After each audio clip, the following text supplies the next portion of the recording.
तिकडून आले अजून.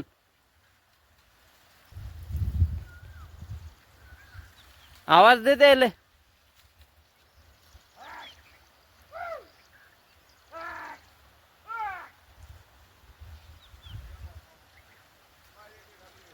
दे आवाज. ते चालल्या आमच्या कणसाईवर आता डायरेक्ट.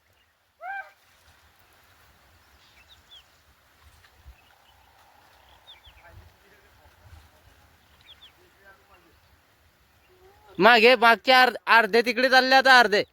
अरे हे गेलं कणसाईवर. हे बाय हे चाललं कणसावर आता मक्कामध्ये.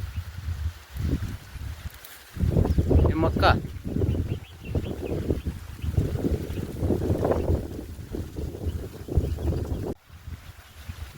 खाऊ दे खाऊ दे.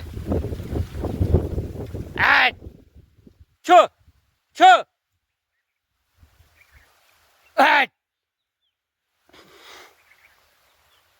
मक्काचे कणस मोडून ठेवला आहे आणि तिच्यावर सगळे रोही आणि हरणा एक कट्टे आपल्या शेतात. नमस्कार मित्रांनो, जय गजानन. मी गजानन कातोरे. मी तुम्हाला दाखवतो की जंगली प्राणी जसं की नीलगाय, त्याला रोही म्हणतो आम्ही, रानडुक्कर, हरण यांच्यामुळे किती नुकसान होऊ शकते. मी यावर्षी मक्का पेरू लावलेले होते 3 एकरात आणि ह्या पेरूमध्ये मधात अशी मक्का लावली होती. पेरूचं आहे 10 बाय 5 अंतर आणि त्यामध्ये 10 फुटाच्या पट्टीमध्ये 2 तास मक्काचे असे लावले होते. मक्का अशी लावली होती. एक पेरूलाही सहारा होईल, सावली होईल. उन्हाळ्याचे दिवस आहे आणि जे झालं ते झालं उत्पन्न. तर त्या हिशोबाने हे पेरूचे झाडं लावलेले आहे.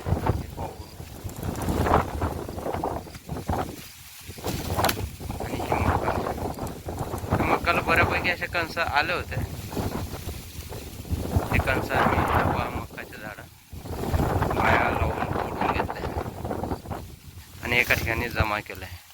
आता एका ठिकाणी जमा केल्यानंतर ते काढायचे होते, पण सध्या डिझेलचा प्रॉब्लेम आणि तेवढ्या कणसासाठी ट्रॅक्टरवाला यायला तयार नाही.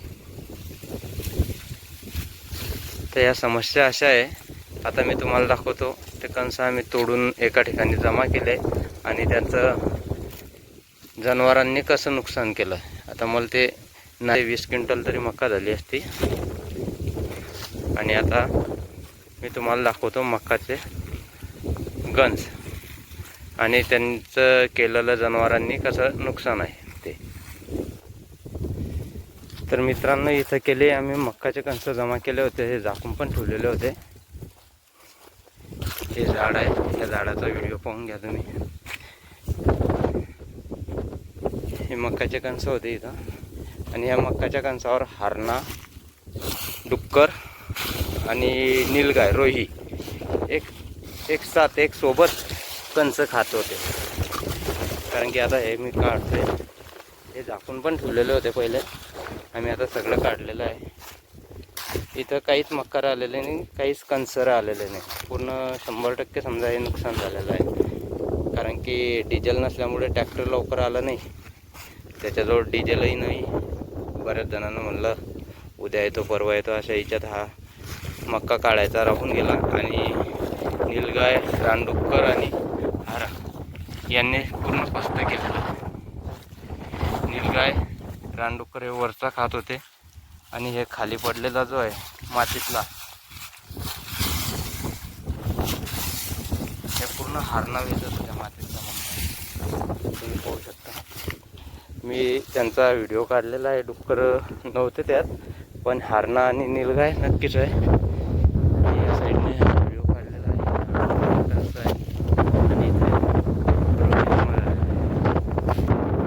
शेतकऱ्याचं किती नुकसान होऊ शकते आणि शेतकरी किती नुकसान सहन करू शकतो याच्यातून हेच दाखवायचं होतं. कारण की शेतकऱ्याचं सगळीकडेच नुकसान आहे.